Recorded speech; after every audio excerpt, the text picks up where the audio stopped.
বন্ধুরা, Facebook scroll করার সময় আপনাদের সামনে যদি উল্টাপাল্টা ভিডিও চলে আসে, অ্যাডাল্ট কোয়ালিটির ভিডিও চলে আসে, তো সেগুলো কীভাবে বন্ধ করবেন যেন বাচ্চাদের নিরাপদে আপনার মোবাইলটা ইউজ করতে পারে, তো সেজন্য আজকের ভিডিওটা। তো প্রথমে ফেসবুকে চলে যাব। ফেসবুকে আসার পরে আপনি প্রথমে যে সেটিংটা করবেন সেটা হচ্ছে আপনার থ্রি ডটে ক্লিক করে দেবেন।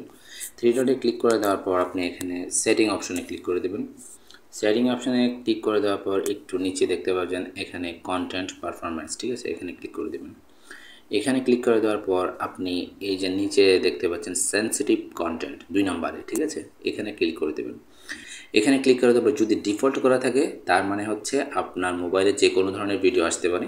আর যদি আপনি এখানে সোলেস করে দেন, সোলেস করে দিলে আপনার ভিডিওটা কিন্তু সেভ কন্টেন্ট আসবে, ঠিক আছে, যেগুলো দেখলে বাচ্চারা সহ দেখতে পারবে, কোনো সমস্যা হবে না। তো এখানে আপনি সেভ অপশানে ক্লিক করে দেবেন, দেন ওকে, ব্যাস হয়ে গেল।